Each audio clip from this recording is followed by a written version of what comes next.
Hello dear student, स्वागत है आप सभी का हिंदी मीडियम के इस नंबर 1 चैनल शुभम क्लास में। मैं संजीव सर। स्टूडेंट, आज का ये सेशन भाई आप सभी लोगों के लिए बहुत इंपॉर्टेंट होने वाला है, क्योंकि जैसा कि इससे पहले भी मैंने आपको बताया था कि ये जो टॉपिक है विद्युत ऊर्जा तथा शक्ति, ठीक है, इस टॉपिक को आप लोग थोड़ा सा अगर देख के आएंगे तो और अच्छे से समझ में आएगा, क्योंकि ये आप क्लास 10th में ये टॉपिक पढ़ चुके हो, बस उसी को यहां डिटेल में पढ़ना। अगर आप देख के आए हैं तो बहुत अच्छी बात है बेटा, अगर नहीं भी देख के आए हैं तो भी आपको टेंशन लेने की जरूरत नहीं है। इतने बेसिक से बताऊंगा कि क्लास के अंदर ही ये सारी चीजें आपकी एकदम अच्छे से तैयार हो जाएगी, ठीक है। तो जितने भी बच्चे बेटा इस सेशन को देख रहे हैं, एक बार आप लोग जोरदार तरीके से वीडियो को लाइक और सेशन को शेयर कर दीजिए, जिससे मैक्सिमम बच्चे लाइव जुड़ सके, ठीक है। एक बार बेटा आप सभी लोग वीडियो को लाइक और सेशन को शेयर करिए जल्दी से। चलिए करते हैं वीडियो को शुरुआत।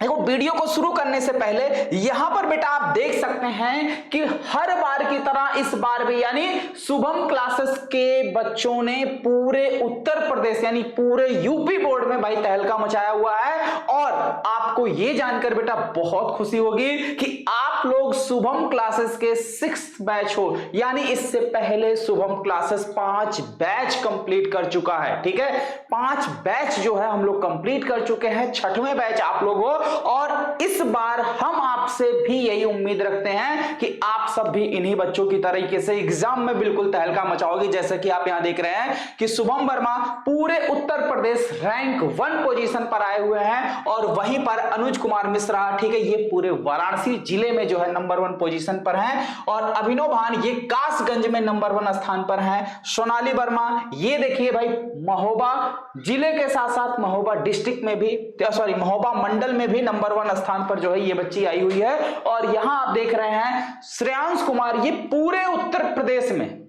8वीं रैंक पर आए हुए हैं। तो इस तरीके से बहुत सारे स्टूडेंट हैं जो शुभम क्लासेस से पढ़कर एग्जाम में बिल्कुल ताबड़तोड़ अंक ले आए हैं। तो इस बार आप भी इन्हीं बच्चों की तरीके से मेहनत करेंगे और अंक स्कोर करके आएंगे। कितने बच्चे रेडी हैं कमेंट सेक्शन में जरूर बताइए। कौन बच्चा इस बार टॉप करना चाहता है, अपना नाम कमेंट सेक्शन में जरूर लिखे, साथ ही साथ अपना डिस्ट्रिक्ट भी लिखे कि वो कहां से है, ठीक है।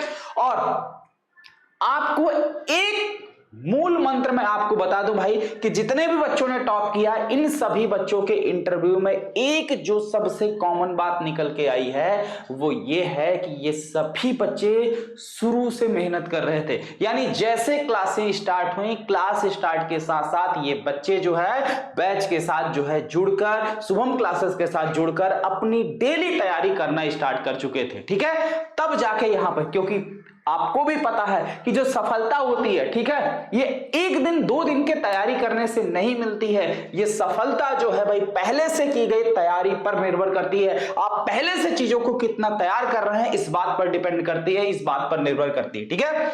और अगर आप बेटा अभी तक शुभम क्लासेस के टॉप 100 बैच से नहीं जुड़े हैं तो आप लोग शुभम क्लासेस के टॉप 100 बैच से जरूर जुड़ जाएं, जिसकी प्राइस अभी मात्र 1799 रुपए है, यानी कि 200 रुपए का आपको छूट मिल रहा है। तो आप इस छूट का जो है लाभ उठाएं, उस छूट का फायदा उठाएं। यहां पे आपको ऐप के अंदर बेटा लाइव क्लास मिलेगी, साथ ही साथ टॉपर्स नोट्स मिलेगा, उसके साथ साथ स्मार्ट क्लास नोट्स मिलेगा, chapter wise important question answer मिलेंगे, 1 शॉट रिवीजन आपको कराया जाएगा, प्रीवियस ईयर क्वेश्चन पेपर का पूरा सोल्यूशन कराया जाएगा, और उसके साथ साथ एक्स्ट्रा यानी कि अलग से आपको डाउट क्लास मिलेगा। डाउट क्लास के साथ साथ आपको स्पेशल ट्रिक भी प्रोवाइड किए जाएंगे। स्पेशल ट्रिक में जैसे बोर्ड एग्जाम की कॉपी कैसे लिखें, फिजिक्स के डेरिवेशन कैसे करें, फिजिक्स के नोट्स कैसे बनाएं, फिजिक्स का न्यूमेरिकल कैसे करें, साथ ही साथ प्रैक्टिकल में जो वाइवा होता है उस चीज को कैसे तैयार करें, या प्रैक्टिकल के लिए हम कौन सा टॉपिक चुनें कि जिससे हमारा वाइवा बहुत आसान हो सके। ये सारी चीजें आपको इस बैच के अंदर जो है एकदम जबरदस्त तरीके से A to Z पूरी तैयारी कराई जाएगी। तो जितने भी बच्चे बेटा अभी तक बैच से नहीं जुड़े हैं, बिल्कुल भी देर ना करें, बैच से जरूर जुड़े, और जुड़ने के लिए इस दिए गए नंबर पर कॉल, मैसेज या व्हाट्सएप कर सकते हैं, ठीक है। और इसके साथ साथ बेटा आप यहाँ पे देख सकते हैं कि ये शुभम क्लासेस का टेलीग्राम ग्रुप है जो आप सभी के लिए बिल्कुल फ्री है। तो टेलीग्राम पर सर्च कर लेना शुभम क्लासेस ऐप, मिल जाएगा आपको, इसे डाउनलोड कर लेना है, और साथ ही साथ व्हाट्सएप ग्रुप से भी आपको जुड़ जाना है, ठीक है। चलिए तो आओ हेडिंग लगाया जाए बच्चों, विद्युत ऊर्जा, ठीक है। विद्युत ऊर्जा है क्या चीज? विद्युत ऊर्जा, और इसी विद्युत ऊर्जा को हम लोग क्या कहते हैं भाई, इसी को ऊष्मीय प्रभाव भी कहा जाता है। इसी को जूल ऊष्मीय प्रभाव भी कहा जाता है। क्या कहा जाता है? इसी को जूल ऊष्मीय प्रभाव भी कहा जाता है, और इसके साथ साथ देखा जाए तो इसी को जूल का नियम भी कहते हैं। क्या कहते हैं? जूल का नियम भी कहते हैं। तो ये तीनों चीजों में से कोई भी चीज आएगा, आपको यही बात लिखनी है जो बताने जा रहे हैं, ठीक है, क्योंकि तीनों एक ही बातें हैं। जैसे आप ही में से बहुत सारे ऐसे स्टूडेंट होंगे जिनका कॉलेज में नाम कुछ और होगा, घर पर नाम कुछ और होगा, रिश्तेदार किसी और नाम से बुलाते होंगे, दोस्त किसी और नाम से बुलाते होंगे, लेकिन हो तो आप ही ना। तो उसी तरीके से यहां ये भी है, जो विद्युत ऊर्जा है, इसी विद्युत ऊर्जा को हम विद्युत ऊर्जा के नाम से भी जानते हैं, जूल का नियम है, ठीक है, जूल के नियम के नाम से भी जानते हैं, साथ ही साथ जो है जूल ऊष्मीय प्रभाव के नाम से भी जानते हैं इसी चीज को, ठीक है, क्लियर है? तो जल्दी से बेटा हेडिंग लगाइए और एक बार आप लोग सेशन को लाइक शेयर करिए, जिससे और भी मैक्सिमम बच्चे जुड़ सके। और ध्यान से देखिए कैसे इस चीज को प्रूफ करना है। आखिर ये होता क्या है? तो सबसे पहले बात ये जानो बेटा, जैसे मान लो अगर हमारे पास ये कोई चालक तार है, ठीक है, ओके, हमने मान लिया कि ये हमारा कोई चालक तार है और इस चालक तार को हम कोई नाम दे देते हैं PQ। क्या नाम देते हैं? ये हमारा कोई चालक तार है PQ, ठीक है। अगर हम किसी भी चालक तार में धारा प्रवाहित करते हैं, यानी इसमें हम क्या प्रवाहित करते हैं? करंट। इसके अंदर क्या प्रवाहित कर रहे हैं बेटा? धारा, यानी कि I प्रवाहित कर रहे हैं। तो जैसे इसके अंदर हम धारा प्रवाहित करते हैं तो क्या होता है कि तार जो है, ठीक है, तार में ऊष्मा उत्पन्न होने लगती है, ठीक है। जैसे ही किसी चालक तार में हम धारा प्रवाहित करते हैं या धारा प्रवाहित करने पर उसमें ऊष्मा उत्पन्न होने लगती है, और इसी घटना को हम लोग क्या कहते हैं? जूल ऊष्मीय प्रभाव कहते हैं। और सबसे सरल एग्जांपल देखने के लिए, जैसे मान लो तार की बात छोड़ो, आप बल्ब ले लो, ठीक, आप कोई विद्युत बल्ब ले लिए। जैसे ही आप विद्युत बल्ब में धारा प्रवाहित करेंगे तो बल्ब के पास जब आप अपने हाथ को ले जाएंगे तो आपको क्या होगा? बल्ब गर्म महसूस होगा, यानी ऐसा लगेगा कि वहां से हीट निकल रही, ऊष्मा निकल रही। और तार में भी जब धारा प्रवाहित होती है तो तार को अगर आप टच करेंगे तो तार भी हल्का आपको गर्म महसूस होता है, ठीक है। आ रही बात समझ में? तो यानी कहने का मतलब यह है कि जब भी हम किसी चालक में धारा प्रवाहित करते हैं तो उसमें ऊष्मा उत्पन्न होने लगती है। इसी घटना को हम क्या कहते हैं? जूल ऊष्मीय प्रभाव कहते हैं, तथा प्राप्त ऊष्मा को जूल ऊष्मा कहते हैं, ठीक है। आगे बात समझ में? तो चलिए लिख लीजिए। जब हम किसी चालक में, परिभाषा लिखो बेटा, जब हम या जब किसी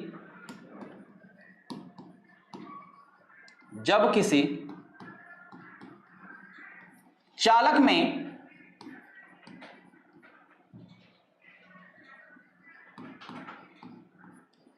धारा प्रवाहित की जाती है,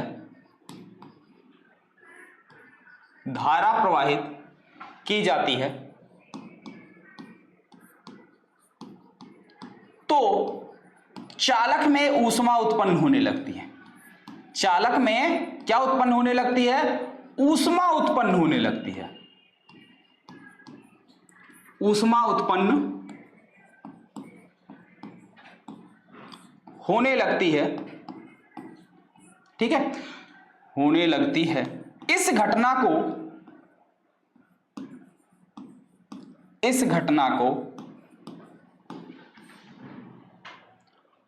जूल ऊष्मीय प्रभाव कहते हैं। क्या कहते हैं? इस घटना को जूल ऊष्मीय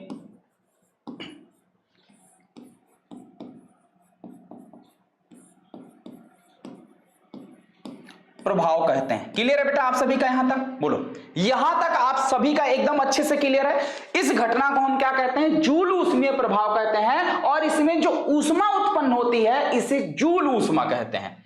और उत्पन्न ऊष्मा को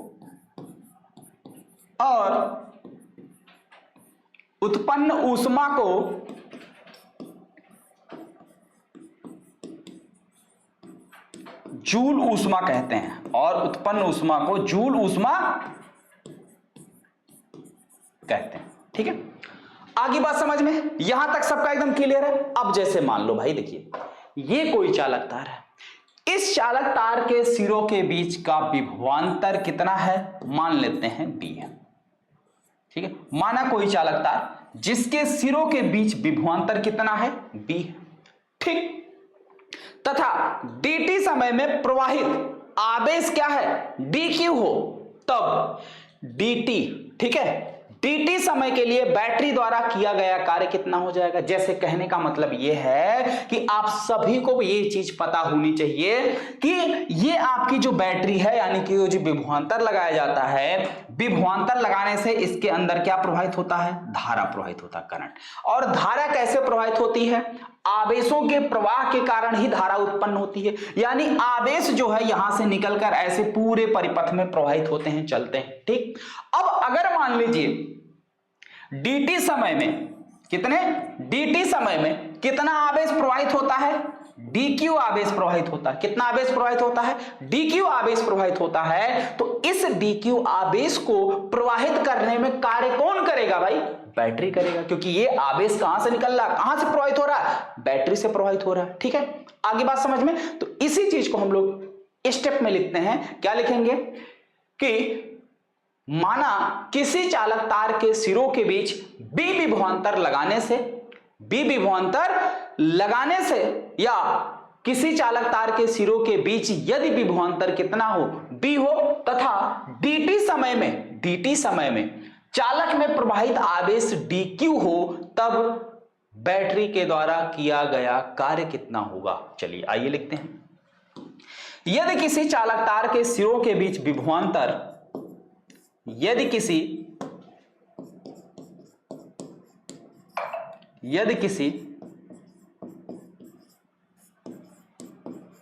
चालक तार के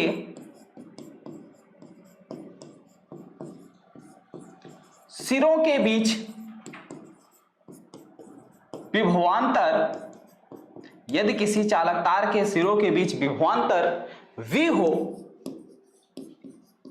तथा dt समय में प्रवाहित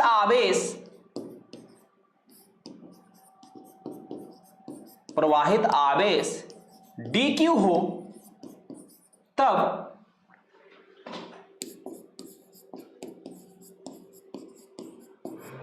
बैटरी द्वारा dq आवेश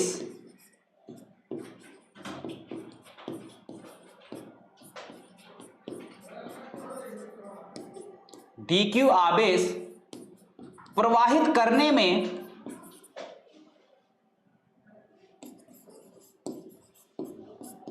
किया गया कार्य कितना हो जाएगा। अब देखिए, प्रवाहित किया गया जो आवेश है वो हमारा क्या, सूक्ष्म आवेश dq है, तो किया गया कार्य भी हमारा क्या होगा बेटा, सूक्ष्म होगा, यानी कि dq होगा।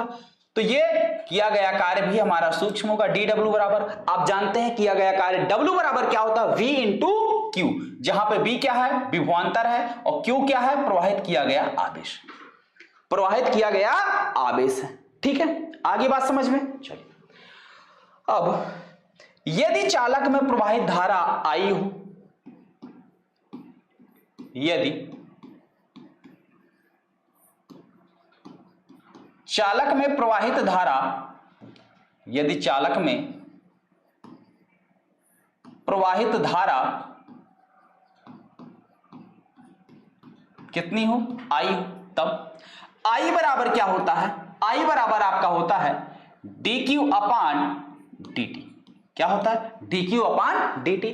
तो यहां से हमें क्या मिलेगा बेटा, यहां से हमें dq बराबर क्या मिलेगा, dt से इधर भाग है, इधर आएगा गुणा, तो ये क्या मिल जाएगा, I इंटू dt। अब यही मान, यानी dq का ये मान यहां अगर हम रखेंगे तब हमें क्या मिलेगा, तब dw बराबर क्या हो जाएगा, किया गया कार्य सूक्ष्म bi dt, क्या हो जाएगा, bi dt हो जाएगा। ठीक है बेटा, आगे बात समझ में क्लियर है। अब अभी तो इस dq आवेश यानी dt समय के लिए प्रवाहित किया जा रहा है। अब सोचो t समय के लिए अगर प्रवाहित किया जाए, कितने समय के लिए, dt नहीं बल्कि t समय के लिए प्रवाहित किया जाए, तब किया गया कार्य कितना हो जाएगा। यदि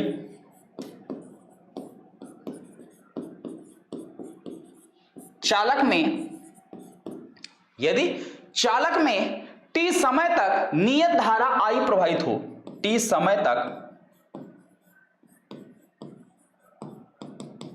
नियत धारा का मतलब लगातार I धारा, ना उससे कम ना उससे ज्यादा, यानी t समय तक जितनी धारा, अगर मान लो 1 एम्पियर की धारा प्रवाहित हो रही है तो t समय तक, t का मान मान लो अगर 5 सेकंड है तो 5 सेकंड तक लगातार 1 ही एम्पियर की धारा प्रवाहित होनी चाहिए, ऐसा है। ठीक है, यदि चालक में t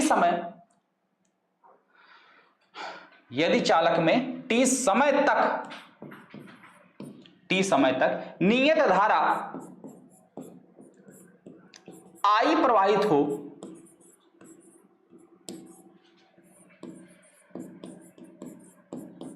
तो अगर इसमें लगातार हमारी क्या है I धारा प्रवाहित हो रही है तो क्या हो जाएगा, तब बैटरी के द्वारा किया गया कार्य क्या हो जाएगा,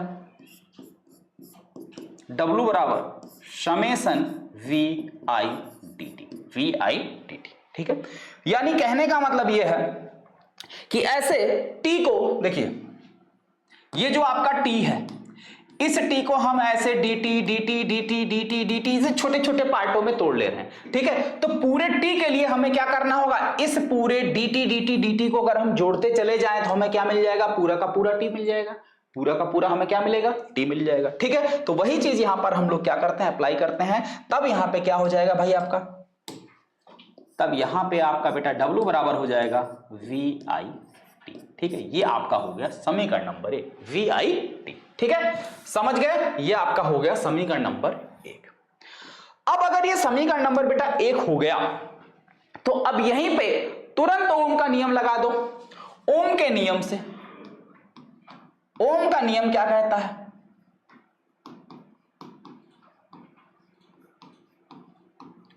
V बराबर क्या होता है, I गुणे R, जहां पे R क्या है, चालक तार का प्रतिरोध, R क्या है, चालक तार का प्रतिरोध। ठीक है, तो ये क्या हो जाएगा, और सबसे बड़ी बात, ये जो W आपको दिख रहा है यही उत्पन्न ऊष्मा है, यही क्या है, उत्पन्न जूल ऊष्मा है। क्या है, जूल ऊष्मा है।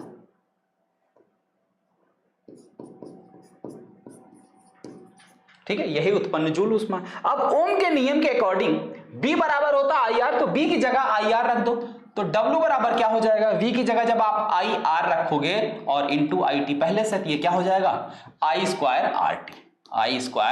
RT हो जाएगा। ये आपका हो गया समीकरण नंबर 2। ठीक है, ये समीकरण नंबर 2 हो गया। ओके, और एक चीज और जानते हैं, सिंस I बराबर V बटे R होता है, I बराबर क्या होता है, V बटे R, जब I बराबर V बटे R रखोगे तब W बराबर क्या हो जाएगा, V स्क्वायर बटे R square into R into T. अब एक R से एक R कैंसिल, तो W बराबर क्या हो गया, V स्क्वायर बटे R इंटू टी। ठीक है, ये आपका समीकरण नंबर 3 हो गया। ओके, अब 1, 2 और 3 देखो, अगर तो सब के सब आपके क्या है, जूल ऊष्मा का ही फार्मूला, सब का सब क्या है, जूल ऊष्मा का ही फार्मूला है, तो इसको एक साथ लिख लो। समीकरण 1, 2 व 3 से क्या मिला, W इक्वल टू VIT, ठीक, equal to I square RT equal to V square बटे R इंटू टी। ठीक है, यानी ये सब के सब क्या है, आपके उत्पन्न जूल ऊष्मा का फार्मूला, ये सब का सब क्या है, जूल ऊष्मा का फार्मूला। ठीक है बेटा, क्लियर हुई, बोलो, यहां तक बात आप सभी को क्लियर हो गया। अब ये जो ऊष्मा आया है ये किसमें है, जूल में है, ये ऊष्मा किसमें है, जूल में है। अब अगर इसी जूल ऊष्मा को हम कैलोरी में बदलना चाहें, यानी किसमें, किलो कैलोरी में बदलना चाहें, तो इसमें हमें क्या करना होगा, 4.2 से भाग करना होगा, 4.2 गुणे 10 की घात 3 से क्या करना होगा, भाग करना होगा। ठीक है, देखिए, अगर इसे कैलोरी में बदलना है तो 4.2 से भाग करना है, अगर किलो कैलोरी में बदलना है तो 4.2 गुणे 10 की घात 3 से भाग करना है। ठीक है, आइए दिखाते हैं। अगर इसी ऊष्मा को हम क्या करते हैं, क्यू में बदलते हैं, क्यू का मतलब, तो क्यू बराबर क्या हो जाएगा, W बटे 4.2। अब W बराबर फार्मूला क्या था आपका, VIT।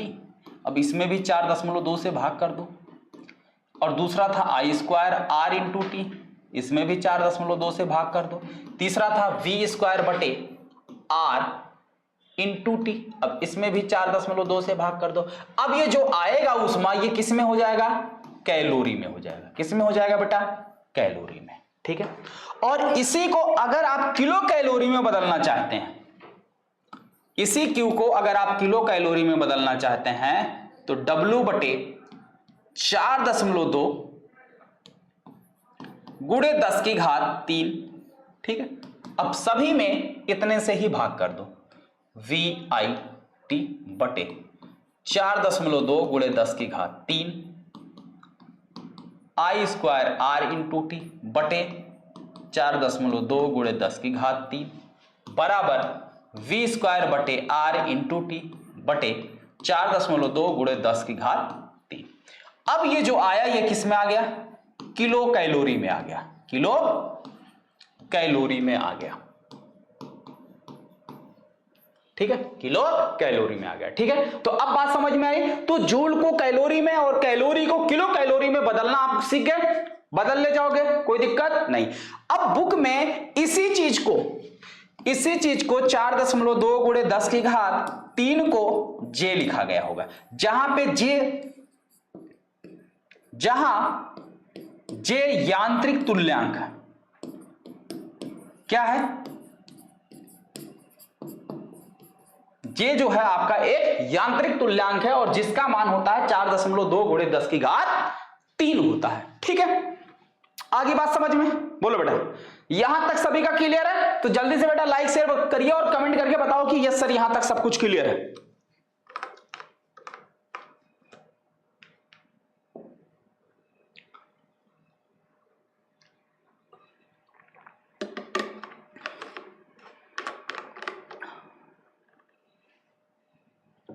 अच्छा, अब एक बात बताओ, यहां से यानी हमको ये जो समीकरण मिला हुआ है, कौन सा, क्यू का हो या डब्ल्यू का हो, कोई भी हो, मान लो ये जो समीकरण हमें मिला हुआ, इस समीकरण से अगर हम देखें, ठीक है, तो हमें क्या मिल रहा है भाई, इसको देखो, तो यानी जो उत्पन्न ऊष्मा है ये धारा के भी अनुक्रमानुपाती, यानी अगर हम ज्यादा धारा प्रवाहित करेंगे तो हमें क्या मिलेगा भाई, ज्यादा ऊष्मा मिलेगी।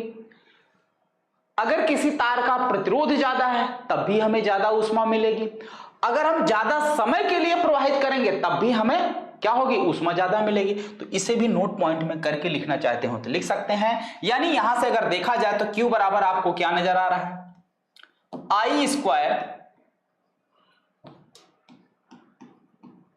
यार I² R इंटू टी, और नीचे आपका बटे जे है, आपका बटे जे का मतलब वही यांत्रिक तुल्यांक। ये किसमें है, किलो कैलोरी में। ये किसमें है, किलो कैलोरी में। और जे का मान आप जान ही रहे हैं ना, 4.2 गुणे 10⁻3। अब ये जो Q है ये क्या है, उत्पन्न जूल ऊष्मा है। क्या है, उत्पन्न जूल ऊष्मा है। अब ये जो उत्पन्न जूल ऊष्मा Q है ये किसके अनुक्रमानुपाती है भाई, I² के। ठीक है, पहली बात, यानी अगर हम ज्यादा धारा प्रवाहित करेंगे तो हमें ज्यादा ऊष्मा मिलेगी। दूसरी बात, Q किसके अनुक्रमानुपाती है, R के। अगर तार का प्रतिरोध ज्यादा होगा तब भी ऊष्मा ज्यादा मिलेगी।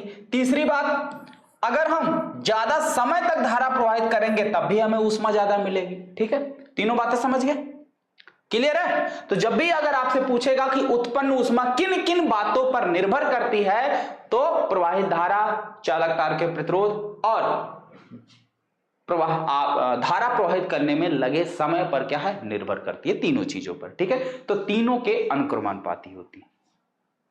ठीक है बेटा, यहां तक बात समझ गए, क्लियर है। चलिए अब बात करते हैं बेटा विद्युत शक्ति की। तो चलिए अगली हेडिंग लगाइए, विद्युत शक्ति। अब ये विद्युत शक्ति क्या होता है, चलिए देखते हैं।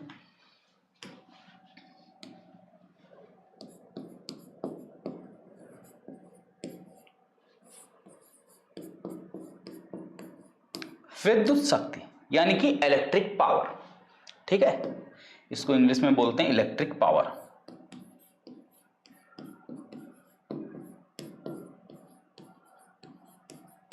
Electric power, okay. अब यानी विद्युत शक्ति क्या चीज है?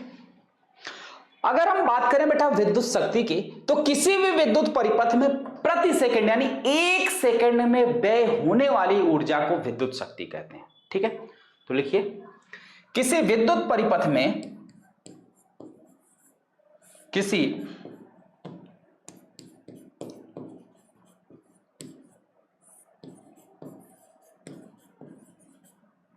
विद्युत परिपथ में प्रति सेकंड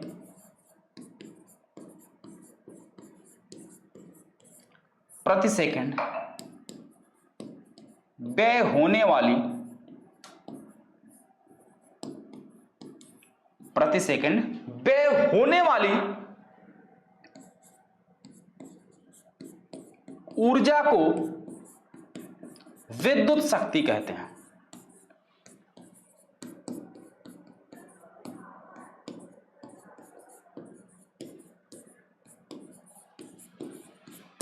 इसे P से लिखते हैं, इसे P से लिखते हैं। तो P बराबर क्या होता है? P बराबर होता है W/T। क्या होता है? W/T। अब W का जो आपका फार्मूला था उन सभी में T से भाग कर दो। तो W का फार्मूला क्या था? आप यहां देखिए, W बराबर BIT। जब इसमें T से भाग करोगे तो T गायब हो जाएगा, बचेगा BI। यहां पे भाग करोगे T गायब हो जाएगा, बचेगा I²R, और यहां पे B²/R, ठीक है। तो अब ये चीज लिख लीजिए यहां पे। तो ये बराबर किसके हो जाएगा? V × I के, V²/R, सॉरी I²R के और V²/R के, ठीक है। तो अब ये जो फार्मूला आया ये किसका आ गया? शक्ति का।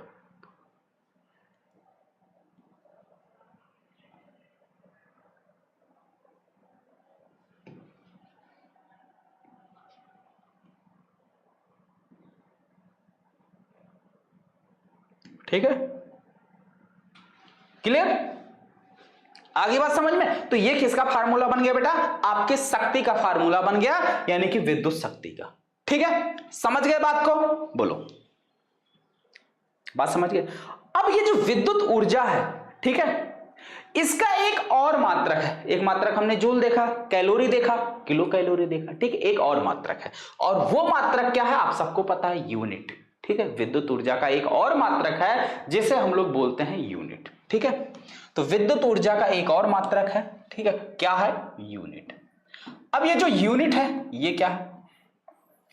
जो एक यूनिट है, एक यूनिट का मतलब यह है कि अगर किसी कोई ऐसी विद्युत परिपथ जो 1 किलोवाट, जिसकी शक्ति कितनी हो? 1 किलोवाट हो, अगर ऐसा कोई विद्युत परिपथ जिसकी शक्ति 1 किलोवाट हो और उसमें 1 घंटे तक लगातार व्यय होने वाली जो ऊर्जा है उसी को हम क्या कहेंगे? 1 यूनिट कहेंगे। ठीक है, तो यूनिट की बात समझ में आ गई बेटा? बोलो आप सभी लोग हाँ या ना, बोलिए। यूनिट की बात आप सभी को समझ में आ गई? क्लियर है? ठीक है, तो लिखिए, 1 यूनिट विद्युत ऊर्जा वह ऊर्जा है, 1 यूनिट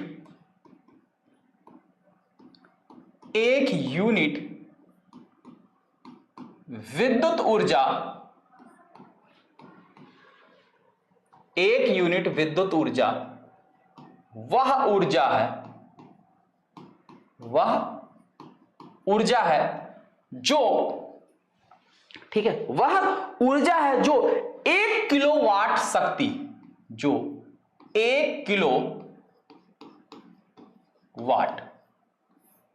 शक्ति, यानी ऐसी कोई विद्युत परिपथ जिसका पावर या जिसकी शक्ति 1 किलोवाट हो, ठीक है, 1 किलोवाट शक्ति वाले परिपथ में, वाले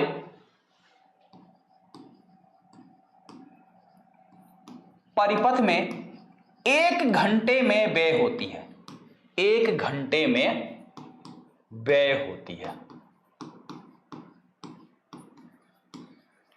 1 घंटे में व्यय होती है। ठीक है, ओके, क्लियर है बेटा? आप सभी को यहां तक बात समझ में आ गई? चलिए अब देखिए, अगर आपको अपने घर के बिजली की यूनिट निकालनी है तो मैं आपको निकालने का फार्मूला बता दे रहा हूं कि यूनिट बराबर जो होता है, यूनिट बराबर आपका होता है वाट गुणे घंटा गुणे दिन बटे 1000। वाट गुणे घंटा गुणे दिन और बटे 1000, ठीक है, बटे 1000। ये फार्मूला होता है। इस फार्मूले से आप अपने घर की बिजली निकाल सकते हैं कि हम कितनी यूनिट बिजली का इस्तेमाल कर रहे हैं, ठीक है। इस फार्मूले से आप पता लगा सकते हैं कि हम कितने यूनिट बिजली का खपत कर रहे हैं। जैसे एग्जांपल के रूप में, जैसे मान लीजिए अगर आपके घर में कोई एक बल्ब है जो 20 वाट का है, आप बल्ब खरीदते हो तो उसके ऊपर लिखा हुआ होता है। अब इस समय जो एलईडी आ रही है वो आपकी 7 वाट, 9 वाट, ठीक है, 12 वाट और मैक्स 20 वाट। ज्यादातर इस समय घर में लोग 20 वाट से ज्यादा इस्तेमाल नहीं कर रहे हैं, ठीक है। जो आप लोग ट्यूबलाइट देख रहे हो वो 20 वाट की भी आती है और भी आती है, ठीक है। तो मान लीजिए सिंपल एक एग्जांपल लेके चल रहे हैं, ये 20 वाट का जो है आपके घर में एक बल्ब लगा हुआ है और ये मान लीजिए रात में 4 घंटे जलता है। कितने घंटे जलता है? 4 घंटे जलता है, ठीक है भाई, 4 घंटे जलता है, ठीक। तो अब अगर आपसे पूछा जाए एक महीने में कितनी यूनिट, एक महीने में, ठीक है, कितनी यूनिट ये बिजली खाएगा, तो भाई महीने में देखा जाए तो 30 दिन होता है, तो 30 दिन में कितनी यूनिट, तो कितनी यूनिट चेक कर लो फार्मूले से, आ जाओ। यूनिट बराबर क्या होता है? वाट। वाट कितना आपका? 20 वाट का। कितने घंटे चल रहा है प्रतिदिन? 4 घंटे चल रहा है। कितने दिन तक चल रहा है? 30 दिन तक चल रहा, बटे 1000। अब एक जीरो से ये कैंसिल, एक जीरो से ये कैंसिल हो गया, 4 दूनी 8 और 8, ठीक है, 4 दूनी 8 और 8 त्रिक 24, तो ऊपर हो गया 24 और नीचे हो गया 10, तो यानी कितना आ गया? 2.4 यूनिट। 2.4 यूनिट। यानी अगर आप 20 वाट का बल्ब डेली 4 घंटा जलाते हैं तो आपका एक महीने का जो बिजली आएगा वो 2.4 यूनिट आएगा एक बल्ब का, ठीक है। तो इस तरीके से आप जितने भी बल्ब जलाते हैं आराम से निकाल लीजिएगा, कैलकुलेट करिएगा। और आप आज सभी लोग अपने अपने घर में जितना भी बल्ब लगा हुआ है या जितना भी सब कुछ चल रहा है तो सबका वाट चेक करके, ठीक है, कैलकुलेट करके जरूर बताना कि हमारे घर की बिजली सर एक महीने की इतनी यूनिट आती है, ठीक है। तो आज आप सभी लोग कैलकुलेट करेंगे अपने अपने घर की बिजली कि कितनी यूनिट आप सभी लोगों के घर में बिजली आती है एक महीने में, ठीक है। एक महीने में आप लोग कितने यूनिट बिजली का इस्तेमाल करते हैं, इस चीज का कैलकुलेट करके आज आप लोग कमेंट सेक्शन में बताओगे। करोगे बेटा आप सभी लोग? फार्मूला पता है ना इसी फार्मूले से। तो अब आप लोग एक एक बल्ब निकालने से अच्छा है क्या करना, सबसे पहले बल्ब की संख्या गिनना, 1 2 3 4। जैसे मान लो अगर किसी के घर में 5 बल्ब लगा होगा, ठीक है, अगर किसी के घर में 5 बल्ब लगा होगा और एक बल्ब 20 वाट का होगा तो उसी वाट में 5 से गुणा कर देना, 5 गुणे 20 हो जाएगा, ठीक है। सीधे सबका वाट जोड़ के एक ही बार फार्मूला लगाना, एक ही बार में आंसर आ जाएगा। ये नहीं कि बल्ब के लिए अलग फार्मूला लगाओ, हर एक चीज के लिए अलग अलग निकालोगे तब भी आ जाएगा, कोई दिक्कत नहीं। तो जो जैसे जोड़ पाएगा जोड़कर आज के कमेंट सेक्शन में आप सभी लोगों को बताना है कि हमारे घर में सर इतनी यूनिट बिजली जो है यूज होती है, ठीक है। क्लियर है? तो बेटा आज के लिए इतना ही। इसके आगे हम लोग कल बात करेंगे सेल के विद्युत वाहक बल की, कि सेल का विद्युत वाहक बल क्या होता है, ठीक है। और इसके बाद इसमें 2 और ऐसे रामबाण टॉपिक बच रहे हैं जो आपके एग्जाम में पूछे जाएंगे। एक है किरचॉफ का नियम और दूसरा है व्हीटस्टोन सेतु, ठीक है। अब इसमें केवल 3 टॉपिक बचे हुए हैं इस पूरे चैप्टर में। एक आपका सेल का विद्युत वाहक बल, किरचॉफ का नियम और उसके साथ साथ मीटर सेतु, यही 3 टॉपिक और बचे हुए हैं इस चैप्टर में। बाकी लगभग ये चैप्टर आपका समाप्ति की तरफ है। ओके, क्लियर है बच्चों आप सभी का? तो चलिए मिलते हैं आप सभी लोगों से कल। आज के लिए इतना ही। ओके, थैंक यू एंड शुभ रात्रि।